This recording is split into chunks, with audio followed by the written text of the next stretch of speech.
ಪೂರ್ವಕವಾದಂತಹ ಸ್ವಾಗತ. ಈಗ ನೀವೇನು ನೋಡ್ತಾ ಇದ್ದೀರಿ, ಇದು ಹಿಂದಿನ ಒಂದು ವ್ಲಾಗ್ನ ಕಂಟಿನ್ಯೂಯೇಷನ್ನು. ಈಗ ನಾವು ಹಿಂದೆ ಎಲ್ಲ ಡ್ರಾಪರ್ ಝೋನ್ ಎಲ್ಲ ನೋಡಿದ್ವಿ ಅಲ್ವಾ, ಆ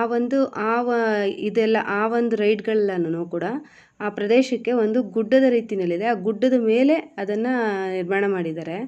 ಹಾಗಾಗಿ ಇಲ್ಲೊಂದು ವ್ಯೂ ಪಾಯಿಂಟ್ ಥರ ಕೊಟ್ಟಿದ್ದಾರೆ ನೋಡಿ.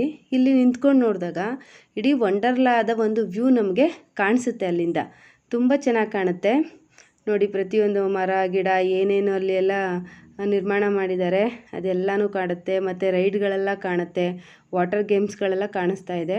ಈಗ ನೀವೇನು ನೋಡ್ತಾ ಇದ್ದೀರಿ, ಇದು ಅಲ್ಲೇನು ರೈಡೆಲ್ಲ ಮಾಡೋ ಟೈಮಲ್ಲಿ ಬೇರೆಯವ್ರು ಏನೋ ರೈಡ್ ಮಾಡ್ತಿಲ್ಲ ಅಂದರೆ ಕೂತ್ಕೊಂಡು ನೋಡ್ಬೋದು, ಅಥವಾ ಆಯಾಸ ಆದಾಗ ಕೂತ್ಕೊಳ್ಳೋದಕ್ಕೆ ಆ ರೀತಿಯಲ್ಲಿ ಒಂದು ರೆಸ್ಟ್ ತೊಗೊಳೋದಕ್ಕೋಸ್ಕರ ಮಾಡಿರುವಂತಹ ವ್ಯವಸ್ಥೆ. ಅದು ತುಂಬ ಚೆನ್ನಾಗಿ ಅನಿಸುತ್ತೆ. ಅಲ್ಲಿ ತಂಪಾದ ಗಾಳಿ ಬೀಸ್ತಾ ಇರುತ್ತೆ, ಮತ್ತು ಅಲ್ಲೇ ಕುಡಿಯೋ ನೀರಿನ ವ್ಯವಸ್ಥೆ ಸಹ ಇರುತ್ತೆ ನೋಡಿ. ಹೀಗೆ ಕೆಳಗಡೆ ನೋಡಿದಾಗ ವಂಡರ್ಲಾದ ಒಂದು ಸ್ಪೆಷಾಲಿಟಿ ಅಥವಾ ಸ್ಪೆಷಲ್ ಅಂತ ಹೇಳ್ಬೋದು ವಂಡರ್ಲಾ ಸ್ಪ್ಲ್ಯಾಶ್. ಇದಂತೂ ಯಾವಾಗ ಹೋದ್ರೂ ಫುಲ್ಲು ರಶ್ ಇರುತ್ತೆ, ಅಷ್ಟೊಂದು ಅದಕ್ಕೆ ಬೇಡಿಕೆ ಇದೆ. ಬೆಳಗ್ಗಿಂದ ಸಂಜೆ ತನಕ, ಸಂಜೆ ಮೀನ್ಸ್ 7 ಗಂಟೆಗೆ ಕ್ಲೋಸ್ ಆಗೋದು, ಅಲ್ಲಿವರೆಗೂ ಕೂಡ ಅಲ್ಲಿ ಕ್ಯೂ ಇದ್ದೇ ಇರುತ್ತೆ. ತುಂಬ ಅರ್ಲಿಯಾಗಿ ಹೋಗಿ ಕ್ಯೂನಲ್ಲಿ ನಿಂತರೆ ಮಾತ್ರ ಈ ಒಂದು ಗೇಮನ್ನು ಆಡೋಕ್ಕೆ ಸಾಧ್ಯ ನೋಡಿ. ಈ ರೀತಿಯಲ್ಲಿ ಅಲ್ಲಲ್ಲಿ ಏನು ರೈಡ್ಗಳೆಲ್ಲ ಇದ್ದಾವೆ ಅಲ್ಲಲ್ಲಿ ಈ ರೀತಿ ಕುಡಿಯುವ ನೀರಿನ ವ್ಯವಸ್ಥೆ ಕೂಡ ಇರುತ್ತೆ. ಕೋಲ್ಡ್ ವಾಟರು ತುಂಬ ಚೆನ್ನಾಗಿ ಸಿಗುತ್ತೆ, ಮತ್ತು ಡ್ರಿಂಕಿಂಗ್ ವಾಟರ್, ಅದರಲ್ಲಿ ಯಾವುದೇ ರೀತಿ ಡ್ರಿಂಕಿಂಗ್ ವಾಟರ್ ಅಂತ ಹಾಕಿ ಕಳಪೆ ನೀರನ್ನು ಕೊಡೋವಂಥದ್ದಿಲ್ಲ, ತುಂಬ ಪ್ಯೂರ್ ವಾಟರನ್ನೇ ಅಲ್ಲಿ ಸಿಗುತ್ತೆ. ನಾವು ಅದನ್ನೆಲ್ಲ ನೋಡಿಕೊಂಡು ಇಲ್ಲಿ 3D ಮೂವಿಗೆ ಬರ್ತಾಯಿದ್ದೀವಿ. ನನಗಂತೂ 3D ಮೂವಿ ಅಂತಂದರೆ ತುಂಬ ಇಷ್ಟ. ಯಾಕಪ್ಪ ಅಂತಂದರೆ ನಾವು ಸಾಮಾನ್ಯವಾಗಿ 2Dಗಳನ್ನ ನೋಡ್ತಾ ಇರ್ತೀವಿ, 3Dನಲ್ಲಿ ನಮಗೊಂದು ಒಳ್ಳೆ ಅನುಭವ ಸಿಗುತ್ತಲ್ವ, ಅದಕ್ಕೋಸ್ಕರ. ಅಲ್ಲಿ ಅವತ್ತಿನ ದಿನ ಇದ್ದಿದ್ದು ಅಲ್ಲಾದೀನ್ ಬ್ಯಾಚುಲರ್ ಪಾರ್ಟಿ ಅನ್ನೋಂತಹ ಒಂದು 3D ಮೂವಿ ಇತ್ತು. ಅಲ್ಲಾದೀನ್ ಎಲ್ಲ ಒಂದು ಬ್ಯಾಚುಲರ್ ಪಾರ್ಟಿಗೋಸ್ಕರ ಹೇಗೆ ಎಲ್ಲ ಸಮಸ್ಯೆಗಳನ್ನೂ ಭೇದಿಸ್ಕೊಂಡು ಹೋಗ್ತಾನೆ ಅನ್ನೋದೇ ಥೀಮ್ ಆಗಿತ್ತು. ಚೆನ್ನಾಗಿತ್ತು ಮೂವಿ. ಅಲ್ಲಿಂದ ನೋಡಿಕೊಂಡು ಹಾಗೆ ಹೊರಗಡೆ ಬರ್ತಾ ಇದ್ದೀವಿ ನೋಡಿ. ಬಂದಾಗ ನಮಗಲ್ಲಿ ಒಂದು ಫ್ರೆಂಡ್ಲಿ ಫಿಶ್ ಪಾಂಡ್ ಸಿಗುತ್ತೆ. ಇದಂತೂ ತುಂಬ ಮೈಂಡ್ ರಿಲ್ಯಾಕ್ಸಿಂಗ್ ಆಗಿರುವಂತಹ ಪ್ಲೇಸು ನೋಡಿ. ಹತ್ರ ಒಂದು ಪುಟಾಣಿಯಾದ ಮತ್ತು ಸುಂದರವಾದಂತಹ ಪಾಂಡ್ನಲ್ಲಿ ಬಣ್ಣ ಬಣ್ಣದ ಮೀನುಗಳು ಈಜಾಡ್ತಾ ಇರುತ್ತವೆ. ಅದಕ್ಕೆ ಫ್ರೆಂಡ್ಲಿ ಫಿಶ್ ಅಂತ ಹೆಸರಿಟ್ಟಿರೋದು ಯಾಕಪ್ಪ ಅಂತಂದರೆ, ಅದು ನಾವೇನಲ್ಲೋ ಕೂತ್ವಿ ಅಂತೇಳಿ ಹೆದರ್ಕೊಂಡೇನು ಹೋಗೋದಿಲ್ಲ, ಅವು ಪಾಡ್ಗವು ಆಟ ಆಡ್ಕೊಳ್ತಾನೇ ಇರ್ತವೆ.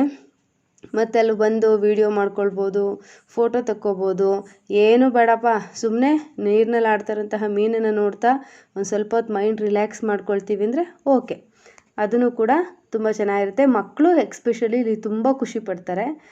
ಅಕ್ವೇರಿಯಮ್ ಅಂತಂದ್ರೆ ಮಕ್ಳಿಗೆ ಖುಷಿ ಅಲ್ವಾ, ಅಂಥದ್ರಲ್ಲಿ ನೋಡಿ ಎಲ್ಲರೂ ಎಷ್ಟು ಚೆನ್ನಾಗಿ ಆಟ ಆಡ್ತಿದ್ದಾರೆ. ಆದರೆ ನೀರೊಳಗಡೆ ಯಾರೂ ಕೈ ಇಡೋದಾಗಲಿ ಕಾಲಿಡೋದಾಗಲಿ ಮಾಡೋ ಹಾಗಿಲ್ಲ. ನೀರಿನೊಳಗೆ ಎಷ್ಟು ಚೆನ್ನಾಗಿ ಶಾಡೋ ಬೀಳ್ತಾ ಇದೆ ನೋಡಿ ಅಲ್ಲಿನ ಮರಗಳದ್ದು. ಮತ್ತು ಮೀನುಗಳು ಅಷ್ಟೇ, ತುಂಬ ವೆರೈಟಿ ಫಿಶ್ಗಳನ್ನ ನೋಡ್ಬೋದು. ಬಣ್ಣ ಬಣ್ಣದ ಮೀನುಗಳು ಇಲ್ಲಿ ಆಟ ಆಡ್ತಾ ಇರ್ತವೆ.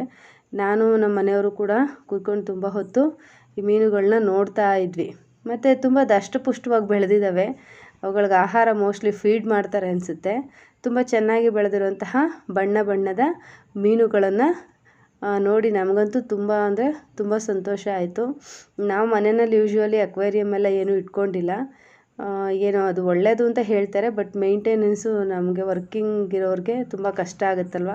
ಅದಕ್ಕೋಸ್ಕರ ಈ ರೀತಿಯಲ್ಲಿ ಹೋದಂತಹ ಸ್ಥಳದಲ್ಲೇ ಮೀನುಗಳನ್ನ ಕಣ್ತುಂಬ ನೋಡಿ ಸಂತೋಷ ಪಡೋವಂಥದ್ದು ನೋಡಿ. ಅಷ್ಟು ಚಿಕ್ಕ ಜಾಗದಲ್ಲೇ ಅಷ್ಟೊಂದು ಮೀನುಗಳು ಸೇರಿಕೊಂಡು ಅಲ್ಲೇ ಓಡಾಡ್ಕೊಂಡಿದ್ವು. ಆದರೆ ಮುಟ್ಟಬೇಕು ಅನ್ನಿಸ್ತಿತ್ತು, ಆದರೆ ಅದರೊಳಗೆ ಕೈ ಇಡೋದಕ್ಕೆಲ್ಲ ಅವಕಾಶ ಇಲ್ಲ. ಅಲ್ಲೊಬ್ಬರು ನೋಡ್ತಾ ಇರ್ತಾರೆ, ವಾಚ್ ಮಾಡ್ತಾ ಇರ್ತಾರೆ, ಯಾರು ಕೈ ಇಡೋದು ಕಾಲಿಡೋದು ಏನಾದ್ರು ಮಾಡ್ತಾರ ಅಂತ ಹೇಳಿಬಿಟ್ಟು. ಹಾಗಾಗಿ ಕಣ್ಣಿಂದ ನೋಡಿ ಸಂತೋಷ ಪಡ್ಬೋದು. ಅದಕ್ಕೂ ಪ್ರೈವೇಸಿ ಇರುತ್ತಲ್ವ, ನಾವು ಹಾಗೆ ತೊಂದರೆ ಕೊಡಬಾರ್ದು ನೋಡಿ. ಹಾಗೆ ಮುಂದಕ್ಕೆ ಬಂದರೆ ಇಲ್ಲಿ ರಿಕಾಯಿಲ್ ಇತ್ತು, ಅಂದರೆ ರೋಲರ್ ಕೋಸ್ಟರ್ ಗೊತ್ತಲ್ವ. ಆ ರೋಲರ್ ಕೋಸ್ಟರ್ ಮುಂದೆ ಈ ರೀತಿಯಲ್ಲಿ ಕಸರತ್ತುಗಳನ್ನ ಮಾಡ್ತಾಯಿದ್ರು. ಪಾಪ ಇವ್ರಿಗೆಲ್ಲ ಅದು ಎಷ್ಟು ಇದಕ್ಕೆಲ್ಲ ಶ್ರಮ ಪಟ್ಟಿರ್ತಾರೋ, ಎಷ್ಟು ಪ್ರಾಕ್ಟೀಸ್ ಮಾಡಿರ್ತಾರೋ ಗೊತ್ತಿಲ್ಲ. ಈ ಥರ ಅನೇಕ ಕಸರತ್ತುಗಳನ್ನ ತೋರಿಸಿದ್ರು. ತುಂಬ ಚೆನ್ನಾಗಿತ್ತು. ರೋಲರ್ ಕೋಸ್ಟರ್ ನೋಡಿ, ರಿಕಾಯ್ಲು, ಅದಂತೂ ನೋಡಿದ್ರೇ ಭಯ ಆಗೋ ಹಾಗಿತ್ತು. ನಾನಂತೂ ಕೂತ್ಕೊಳ್ಳೋದು ಸಾಧ್ಯನೇ ಇರಲಿಲ್ಲ. ನಮ್ಮ ಮನೆಯವ್ರು ಮೊದಲಾಗೆ ಕೂತ್ಕೊಳ್ಳಲ್ಲ. ಇಲ್ಲಿ ಈ ರೀತಿ ಗೇಮ್ಗಳೆಲ್ಲ ಇರ್ತಿತ್ತು. ಅಂದರೆ ಈ ಬಾಲ್ನ ಸರಿಯಾಗಿ ಗುರಿ ಇಟ್ಟು ಹೊಡೆದ್ರೆ ಬೊಂಬೆಗಳು ಕೊಡೋದು ಈ ಥರ ಇತ್ತು. ಅದು ಯಾವ ಪುಣ್ಯಾತ್ಮರು ಗೆದ್ದಿದ್ದಾರೋ ಗೊತ್ತಿಲ್ಲ. ನಾನಂತೂ ಯಾವತ್ತೂ ಗೆದ್ದಿಲ್ಲ ಮತ್ತು ಸಾಹಸ ಮಾಡೋದಕ್ಕೂ ಕೂಡ ಹೋಗಲ್ಲ. ನೋಡಿ, ಈ ರೀತಿಯಲ್ಲಿ ಗೋಪುರಗಳನ್ನೆಲ್ಲ ನಿರ್ಮಾಣ ಮಾಡ್ತಿದ್ರು. ಅಲ್ಲಿಂದ ನಾವು ಅಡ್ವೆಂಚರಸ್ ಚಿಕ್ಕು ಅನ್ನೋಂತಹ 4D ಮೂವಿಗೆ ಹೋದ್ವಿ. ನಿಮಗೆಲ್ಲ ಗೊತ್ತಿರುತ್ತೆ 4D ಮೂವಿ ಅಂತಂದರೆ 2D ಅಂತಂದರೆ ದೃಶ್ಯ ಮತ್ತು ಶ್ರವ್ಯ, 3D ಅಂದರೆ ಸ್ವಲ್ಪ ಅನುಭವ ಹೆಚ್ಚಾಗುತ್ತೆ, 4D ಅಂದರೆ ಅಲ್ಲಿನ ವಾತಾವರಣನೇ ಸೃಷ್ಟಿ ಮಾಡಿರ್ತಾರೆ. ಅಂದರೆ ಅಲ್ಲಿ ಮಲ್ಲಿಗೆ ಹೂವಿನ ಒಂದು ಪರಿಮಳ ಬಂದರೆ ನಮಗೆ ಅಲ್ಲಿ ಹಾಲ್ನಲ್ಲೆಲ್ಲ ಮಲ್ಲಿಗೆ ಹೂವಿನ ಪರಿಮಳ ಬರುತ್ತೆ. ಅಲ್ಲಿ ಮಳೆ ಹನಿದ್ರೆ ನಮ್ಮ ಮೇಲೆ ನೀರು ಸಿಂಪಡಣೆ ಆಗುತ್ತೆ. ಈ ರೀತಿಯಲ್ಲಿ ತುಂಬ ಚೆನ್ನಾಗಿತ್ತು ಅದು ಮೂವಿ. ನೋಡಿ, ಈ ರೀತಿಯಲ್ಲಿ ಎಲ್ಲ ಕಡೆನೂ ಗ್ರೀನರಿ ನೋಡ್ಬೋದು ಮತ್ತು ಹೂಗಳನ್ನೂ ಕೂಡ ನೋಡ್ಬೋದು. ಈಗ ಸ್ಟಾರ್ಟ್ ಆಯಿತು ನೋಡಿ ಭಯಂಕರವಾದ ವಂಡರ್ಲಾ ರೈಡ್ಗಳನ್ನು ನೀವಿಲ್ಲಿ ನೋಡ್ತಿದ್ದೀರಾ. ಇಲ್ಲಿ ಇದು ಟೆರಂಟುಲಾ ಅಂತ ಹೇಳ್ಬಿಟ್ಟು ಅದು ತುಂಬ ಭಯಂಕರವಾಗಿದೆ ನೋಡಿ. ಅದಕ್ಕೆ ಮೊದಲು ನನಗೆ ಮತ್ತೆ ಈ ರೋಲರ್ ಕೋಸ್ಟರ್ ಸ್ಟಾರ್ಟ್ ಆಯಿತು, ರಿಕಾಯ್ಲು. ಅದು ನೋಡ್ಬಿಟ್ಟು ಮತ್ತೆ ನಾನು ಕ್ಯಾಮ್ರಾ ಈ ಕಡೆಗೆ ತಿರುಗಿಸ್ದೆ. ಎರಡು ಒಟ್ಟೊಟ್ಟಿಗೆ ಕಾಣಿಸ್ತಾ ಇದ್ದಾವೆ ನೋಡಿ, ಭಯಂಕರವಾದಂತಹ ರೈಡ್ಗಳು ನೋಡಿ. ಹಾಗೆ ಹೋಗಿ ಸರ್ರಂತ ಕೆಳಗಡೆ ಬಂದು ನೋಡಿ, ಉಲ್ಟಾ ಪಲ್ಟಾ ಎಲ್ಲ ತಿರುಗಿಸಿ ಹೊಟ್ಟೆಲಿರೋ ಕರುಳನ್ನೆಲ್ಲ ತಿರುಗಿಸಿ ಬಿಸಾಕ್ಬಿಡುತ್ತೆ ಅಂತ ಅನಿಸುತ್ತೆ. ನಾವಂತೂ ಇದಕ್ಕೆ ಹತ್ತೋಂತಹ ಸಾಹಸ ಯಾವತ್ತೂ ಮಾಡಿಲ್ಲ. ಮಕ್ಕಳು ಕೂಡ ಹೋಗಲಿಲ್ಲ. ಲಾಸ್ಟ್ ಟೈಮ್ ಹೋಗಿದ್ರು. ಅದೇ ಈ ಥರ ತಲೆ ಕೆಳಗಾಗೆಲ್ಲ ಇದಾದಾಗ ಕುತ್ತಿಗೆ ನೋವು ಬರುತ್ತಮ್ಮ, ಬೇಡ ನೋವಾಗುತ್ತೆ ಬೇಡ ಅಂತ ಅಂತ ಅಂದರು ಮಕ್ಕಳಿಬ್ರು. ಹಾಗಾಗಿ ಹೋಗಲಿಲ್ಲ. ಇದೆಲ್ಲ ನೋಡ್ಕೊಂಡು ಬಂದರೆ ಇದು ಹೊಸ್ದಾಗಿ ಸ್ಟಾರ್ಟ್ ಆಗಿದೆ. ನಾವು ಹೇಳಿದ್ನಲ್ವ ನಾವು ಪ್ರತಿ ವರ್ಷ ಹೋಗ್ತೀವಿ ಅಂತ ಹೇಳಿ. ಹೊಸ್ದು ಯಾವ್ದು ಆ್ಯಡ್ ಆಗಿದೆ, ಹಳೇದು ಯಾವ್ದು ಬಿಟ್ಟು ಹೋಗಿದೆ ಅನ್ನೋದು ನಮ್ಗೆ ಚೆನ್ನಾಗಿ ಗೊತ್ತಾಗುತ್ತೆ. ಫಿಶ್ ಸ್ಪಾ ಕೂಡ ಇತ್ತು. 150 ರೂಪೀಸ್ ಪರ್ ಹೆಡ್ ಇತ್ತು. ನಾವೇನು ತೊಗೊಳ್ಳಿಲ್ಲ, ಯಾಕಪ್ಪ ಅಂದರೆ ತುಮಕೂರಲ್ಲಿ 100 ರೂಪೀಸ್ಗೆ ಒಳ್ಳೆ ಫಿಶ್ ಸ್ಪಾ ಸಿಗುತ್ತೆ ನೋಡಿ. ಅದೇ ರೀತಿಯಲ್ಲಿ ಮತ್ತೆ ಮುಂದಕ್ಕೆ ಬಂದ್ವಿ. ಮುಂದಕ್ಕೆ ಬಂದಾಗ ಈ ಒಂದು ರೈಡೂ ಅಷ್ಟೇ, ಇದು ಕೂಡ ಗರ ಗರ ಅಂತ ನೋಡಿ. ಹೋಗ್ಬೇಕಾದ್ರೆ ಪಾಪ ತುಂಬ ಅಮಾಯಕವಾಗಿ ನಿಧಾನಕ್ಕೆ ಎತ್ಕೊಳ್ತಾ ಇದೆ. ಆರಾಮಾಗಿ ಕಾಲಲ್ಲಿ ಆಡಿಸ್ಕೊಂಡು ಕೂತಿದ್ದಾರೆ ನೋಡಿ ಹುಡುಗಿ. ನಾನು ಅದೇ ಥರ ಕೂತ್ಕೊಂಡಿದ್ದೆ. ಆಮೇಲೆ ಒಂದು ತಿರುಗಿಸುತ್ತೆ ಯಪ್ಪ ಹೊಟ್ಟೆಯಲ್ಲಿ. ನಿಜವಾಗ್ಲೂ ಈ ರೈಡ್ಗಳನ್ನ ಆಡೋದಕ್ಕೆ ಊಟ ತಿಂಡಿ ಮಾಡಂತೂ ಹೋಗಬಾರ್ದು. ಹೊಟ್ಟೆನಲ್ಲಿ ಅವಾಗೇನ ತಿಂದು ಹೋಗಿದ್ವಿ ಅಂದರೆ ಪಕ್ಕ ವಾಮಿಟ್ ಆಗೋದಂತೂ ಗ್ಯಾರಂಟಿ. ತುಂಬ ಯೂತ್ಸು ಇನ್ನೂ ಗಟ್ಟಿಮುಟ್ಟಾಗಿದ್ದೀವಿ ಅನ್ನೋಂಥವ್ರು ಆಡಿ ಎಂಜಾಯ್ ಮಾಡ್ಬೋದೇನೋ. ನಾನು ಎಂಜಾಯ್ ಮಾಡಿದ್ದೀನಿ ಅನ್ನೋದಕ್ಕಿಂತ ಭಯಪಟ್ಟಿದ್ದೀನಿ. ಹಾಗಾಗಿ ಅದು ನೋಡೋದಕ್ಕೆಲ್ಲ ತುಂಬ ಸುಂದರವಾಗಿರುತ್ತೆ ಅನ್ನೋ ಕಾರಣಕ್ಕೆ ನಾವು ಪ್ರತಿ ವರ್ಷವೂ ಹೋಗ್ತೀವಿ. ಹಾಗನ್ಬಿಟ್ಟು ಎಲ್ಲ ಗೇಮನ್ನು ಅಥವಾ ಎಲ್ಲ ರೈಡನ್ನು ನಾವು ಆಡಲ್ಲ ನೋಡಿ. ಅಲ್ಲಲ್ಲಿ ವಾಶ್ ಬೇಸಿನ್ಗಳನ್ನೆಲ್ಲ ಇಟ್ಟಿರ್ತಾರೆ. ಯಾಕಪ್ಪ ಅಂತಂದರೆ ಇಲ್ಲಿ ಈ ರೀತಿ ಕೂಲ್ ಡ್ರಿಂಕ್ಸು, ಐಸ್ ಕ್ರೀಮು ಮತ್ತು ಸ್ನ್ಯಾಕ್ಸು ಎಲ್ಲನೂ ಮಾರಾಟ ಮಳಿಗೆಗಳು ಅಲ್ಲಲ್ಲೇ ಇದ್ದೇ ಇರ್ತವೆ. ಅಲ್ಲೆಲ್ಲ ತಿಂದ ನಂತರ ಏನಾದ್ರು ಹ್ಯಾಂಡ್ ವಾಶ್ ಮಾಡ್ಕೋಬೇಕು ಸರಿ ಮಾಡ್ಕೊಳ್ಳಿ ಅನ್ನೋ ಉದ್ದೇಶದಿಂದ ಅಲ್ಲಲ್ಲಿ ಆ ರೀತಿ ವಾಶ್ ಬೇಸಿನ್ಗಳನ್ನ ಇಟ್ಟಿದ್ದಾರೆ. ಇದು ಕೂಡ ಒಂದು ಭಯಾನಕವಾದ ರೈಡೆ ನೋಡಿ. ತಲೆಕೆಳಕಾಗಿ ತಿರುಗಿಸ್ತಾ ಇದೆ. ಕೂತಿರೋರಂತೂ ಅಂತ ಕಿರ್ಚ್ಕೊಳ್ತಾನೆ ಇರ್ತಾರೆ. ವಂಡರ್ಲಾ ಅಂತ ಅಂದರೆ ಅಲ್ಲಿ ಕಿರ್ಚಾಟನೇ ಹೆಚ್ಚಾಗಿ ಕೇಳಿಸುತ್ತೆ. ಅದೆಲ್ಲ ನೋಡಿ ನಮಗೆ ತಲೆ ಸುತ್ತಬಿಟ್ಟು ಇರಪ್ಪ ಸ್ವಲ್ಪ ಮೈಂಡ್ನ ರಿಲ್ಯಾಕ್ಸ್ ಮಾಡ್ಕೊಳ್ಳೋಣ ಅಂತ ಹೇಳಿ ಮತ್ತೆ ವಂಡರ್ ಸ್ಪ್ಲ್ಯಾಶ್ ಹತ್ರನೇ ಬಂದ್ವಿ ನೋಡಿ. ಒಂದು ನೀಲಿಯಾಗಿ ಕಾಣಿಸುವಂತಹ ಒಂದು ಕೊಳ ಮತ್ತು ಸಣ್ಣ ಜರಿ ಫಾಲ್ಸ್ ಬೀಳ್ತಾ ಇದೆ ಮತ್ತು ಸುತ್ತಮುತ್ತ ಹಸಿರು. ಎಷ್ಟು ಮನಸ್ಸಿಗೆ ಮುದ ಕೊಡುತ್ತಪ್ಪ ಅಂತಂದರೆ, ನಾನು ಫಸ್ಟು ಪಾರ್ಟ್ 1 ಹೇಳಿದ್ನಲ್ವ ವಂಡರ್ಲ್ಯಾಂಡ್ ಇದು ಅಂತ ಹೇಳಿಬಿಟ್ಟು, ಆ ರೀತಿ ಖಂಡಿತವಾಗ್ಲೂ ವಂಡರ್ಲ್ಯಾಂಡು. ನಾವು ಮನೆಯಲ್ಲಿ ಒಂದು ಚಿಕ್ಕದು ಏನಾದ್ರು ಒಂದು ಮೇಂಟೈನ್ ಮಾಡಬೇಕು ಅಂದರೆ ಎಷ್ಟು ಕಷ್ಟ ಆಗುತ್ತೆ. ಇವರು ಇಷ್ಟು ದೊಡ್ಡ ಒಂದು ಪ್ಲೇಸ್ನಲ್ಲಿ ಈ ಗಿಡ ಮರಗಳನ್ನು ಸ್ವಚ್ಛತೆಯನ್ನೆಲ್ಲ ಹೇಗೆ ಮೇಂಟೈನ್ ಮಾಡ್ತಿದ್ದಾರೋ ನಿಜವಾಗ್ಲೂ ಅವ್ರಿಗೆ ನಾನೊಂದು ಸಲಾಮ್ ಹೇಳ್ತೀನಿ. ಯಾಕಪ್ಪ ಅಂದರೆ ನಾವು ಕೊಟ್ಟು ಹೋದಂತಹ ದುಡ್ಡಿಗೆ ಯಾವುದೇ ರೀತಿಯಿಂದನೂ ಮೋಸ ಆಗೋದಿಲ್ಲ ನೋಡಿ. ಈ ರೀತಿ ಜರಿ ಬೀಳ್ತಾ ಇತ್ತು, ಅದನ್ನು ನೋಡೋದೇ ಕೂಡ ಮನಸ್ಸಿಗೆ ತುಂಬ ಅಂದರೆ ತುಂಬ ಮುದ ಕೊಡ್ತಾ ಇತ್ತು, ತಂಪು ಅಂತ ಅನ್ನಿಸ್ತಾ ಇತ್ತು. ನಾವು ಹೋಗಿದ್ದ ದಿವಸ ಹೆಚ್ಚು ಬಿಸಿಲಿರಲಿಲ್ಲ, ಸ್ವಲ್ಪ ಕೂಲಾಗಿತ್ತು ವೆದರ್ರೂ, ಒಂಥರ ಮೈಂಡ್ ರಿಫ್ರೆಶಿಂಗ್ ಆಗಿತ್ತು ನೋಡಿ. ಆ ರೀತಿ ರೈಡ್ ಬಂದು ಈ ಥರ ನೋಡಿ ನೀರು ಚಿಮ್ಬಿಟ್ಟು ಹೊಟ್ಟೋಗ್ಬಿಡುತ್ತೆ. ಒಂದು ಫ್ರ್ಯಾಕ್ಷನ್ ಆಫ್ ಸೆಕೆಂಡಲ್ಲಿ ಮುಗಿದೋಗ್ಬಿಡುತ್ತೆ. ನಾನು ನಮ್ಮ ಮನೆಯವರು ಕೂಡ ನಿಂತ್ಕೊಂಡು ಒಂದು ಫೋಟೋಸ್ ಎಲ್ಲ ತೆಕ್ಕೊಂಡ್ವಿ, ನಮ್ಮದು ಒಂದು ಇರಲಿ ವಂಡರ್ಲಾಗೆ ಅಂತ ಹೇಳ್ಬಿಟ್ಟು. ಅದಾದಮೇಲೆ ನಾನು ಹಾಗೆ ಓಡಾಡ್ತಿದ್ನಲ್ವ, ಮಕ್ಕಳಂತೂ ಕೈಗೆ ಸಿಗ್ತಾ ಇರಲಿಲ್ಲ. ಅವ್ರಿಗೆ ಏನು ಗೇಮ್ ಬೇಕೋ ಅವ್ರು ಆಡೋ ಗೇಮ್ಗಳು ನಾವು ಆಡ್ತಿಲ್ಲ. ನಾನು ಸುಮ್ಮನೆ ನಿಂತ್ಕೊಂಡು ಐಸ್ ಕ್ಯಾಂಡಿ ತಿಂತಾಯಿದ್ದೆ. ಮತ್ತು ನೋಡಿ ಇದೊಂದು ಭಯಾನಕವಾದಂತಹ ಗೇಮು. ಇದಿರೋದೆಲ್ಲಪ್ಪ ಅಂತಂದರೆ ಕೋರ್ಟ್ ಯಾರ್ಡ್ ಅನ್ನೋಂತಹ ರೆಸ್ಟೋರೆಂಟ್ ಇದೆಯಲ್ಲ, ಅದ್ರ ಪಕ್ಕದಲ್ಲೇ ಇದೆ ಇದು.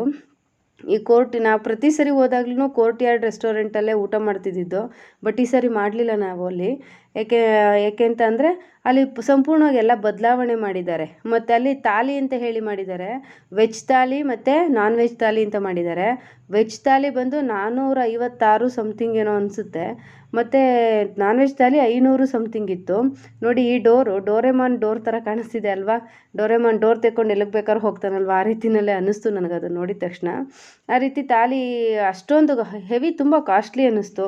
ಮತ್ತು ಒಬ್ರಿಗೋಸ್ಕರ ಅಷ್ಟಿಷ್ಟೊಂದು ಕೊಡೋಂಥ ಅವಶ್ಯಕತೆ ಏನಿಲ್ಲ ಅನ್ನಿಸ್ತು.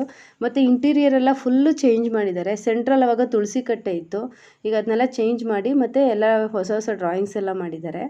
ನಾವಲ್ಲಿ ನೋಡಿಬಿಟ್ಟು ಇದು ನಾವು ಎಲ್ಲ ಸರಿ ಬರ್ತಿದ್ದಾಗಿದ್ದಂತಹ ಮೆನು ಅಲ್ಲ ಅಂದ್ಕೊಂಡು ಮತ್ತೆ ಮುಂದೆ ಹೊರಟ್ವಿ. ಯಾಕಪ್ಪ ಅಂದರೆ ಮಕ್ಕಳು ಕೂಡ ಇನ್ನೂ ಬಂದಿರಲಿಲ್ಲ, ನಮ್ಮನ್ನು ಜಾಯಿನ್ ಆಗಿರಲಿಲ್ಲ ಊಟಕ್ಕೆ. ಹೀಗೆ ಮುಂದೆ ನೋಡಿಕೊಂಡು ಮಕ್ಕಳು ಗೇಮ್ಸ್ ಎಲ್ಲ ಇತ್ತು ನೋಡಿಕೊಂಡು. ನೋಡಿ ಇದು ಈ ವರ್ಷ ಹೊಸದಾಗಿ ಮಾಡಿದ್ದಾರೆ.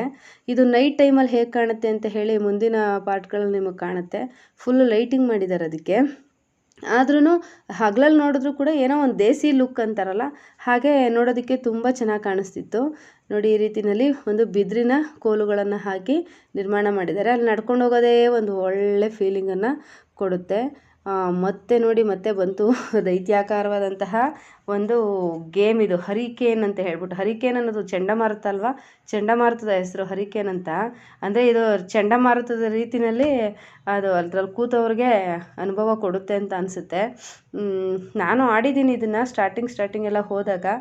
ತುಂಬ ಭಯಂಕರವಾಗಿರುತ್ತೆ, ಹೆಂಗಂದ್ರೆ ಹಂಗೆಲ್ಲ ತಿರುಗಿಸಿ ಮಗ್ಚಿಸಿ ಬಿಡುತ್ತೆ. ಮೊದಲು ಮಿಕ್ಸರ್ ಅಂತ ಒಂದಿತ್ತು, ನಿಜವಾಗ್ಲೂ ಮಿಕ್ಸಿಗಾಗಿ ತಿರುಗಿಸ್ದಂಗೆ ಆಗೋದು. ಆ ರೀತಿಯಲ್ಲಿ ತುಂಬ ಭಯಂಕರವಾದಂತಹ, ಅಂದರೆ ಯಾರಿಗೆ ಆಡೋದಕ್ಕೆ ಕಷ್ಟ ಆಗುತ್ತೆ ಅವ್ರಿಗೆ ಭಯಂಕರವಾದಂತಹ ರೈಡ್ಗಳೇ. ಆದರೂ ನಂದು ಒಂದು ಫ್ರೆಂಡ್ಲಿ ಸಜೆಷನ್ ಏನಪ್ಪ ಅಂತಂದರೆ, ಹೆಣ್ಮಕ್ಳು ವಿಶೇಷವಾಗಿ ಈ ರೀತಿ ಹೆಂಗಂದ್ರೆ ಹಂಗೆ ತಿರುಗಿಸೋದು ಮಾಡೋದು ಈ ಥರ ಗೇಮ್ಗಳನ್ನ ಆಡದೇ ಇದ್ರೇ ಒಳ್ಳೆಯದು ಅಂದ್ಕೊಳ್ತೀನಿ. ಯಾಕಪ್ಪ ಅಂದರೆ ನಮಗೆ ನೈಸರ್ಗಿಕವಾಗಿ ನಮ್ಮ ದೇಹ ಸ್ಥಿತಿ ಬೇರೆ ಬೇರೆ ಇರುತ್ತೆ, ಮಂತ್ಲಿ ಪ್ರಾಬ್ಲಮ್ಸ್ ಇರುತ್ತೆ, ಅಥವಾ ಮುಂದಕ್ಕೆ ಮಕ್ಕಳು ಮರಿ ಆಗೋವಂಥದ್ದು ಇರುತ್ತೆ. ಮತ್ತು ನಾವು ಬೇಸಿಕಲಿ ಸ್ವಲ್ಪ ಮೆನ್ಗಿಂತನೂ ಸ್ವಲ್ಪ ಬಾಡಿ ವೈಸ್ ವೀಕ್ ಇರ್ತೀವಿ. ಹಾಗಾಗಿ ಇದನ್ನೆಲ್ಲ ತಡ್ಕೊಂಡು ಮತ್ತೆ ಮುಂದಿನ ಏನು ಸಿದ್ಧತೆ ಎಲ್ಲ ಏನೇನು ನಮ್ಮ ಕರ್ತವ್ಯಗಳಿದೆ ಅದು ಮಾಡೋದಕ್ಕೆ ಕಷ್ಟ ಆಗ್ಬೋದು. ಹಾಗಾಗಿ ಸ್ವಲ್ಪ ಮೈಲ್ಡಾಗಿರೋದೇ ಆಡೋದು ಒಳ್ಳೆಯದು ಅಂದ್ಕೊಳ್ತೀನಿ. ಈ ರೀತಿಯಲ್ಲಿ ನಾವು ಮತ್ತೆ ಬಂದು ನೋಡಿ ಇಲ್ಲೊಂದು ದೊಡ್ಡ ಹಾಲ್ ಕಾಣುತ್ತಿದೆ. ಎಂಟ್ರಾಗ್ತೀವಲ್ಲ ಅದ್ರ ಎದುರುಗಡೆನೇ ಈ ಹಾಲಿದೆ. ಇದು ಒಂಥರ ಪರ್ಫಾರ್ಮೆನ್ಸ್ ಹಾಲ್ ಇದ್ದಂಗೆ. ಇಲ್ಲಿ ನೆಕ್ಸ್ಟು ಸಂಜೆ ಈವ್ನಿಂಗು ಯಾರಾದ್ರು ಹೋಗಿರೋರೇ ನಾವು ಪರ್ಫಾರ್ಮ್ ಮಾಡ್ತೀವಿ ಅಂತ ಹೇಳಿದ್ರೆ ಅದಕ್ಕೆಲ್ಲ ಇಲ್ಲಿ ಅವಕಾಶ ಇರುತ್ತೆ. ಆದರೆ ನಾವು ಅವಾಗ ಅಲ್ಲಿಗೆ ಬಂದಿದ್ದು ಆ ಉದ್ದೇಶಕ್ಕಲ್ಲ. ನನ್ನ ಒಂದು ಮೊಬೈಲ್ನ ಒಂದು ಬ್ಯಾಟ್ರಿ ಲೋ ಆಗ್ತಾಯಿತ್ತು.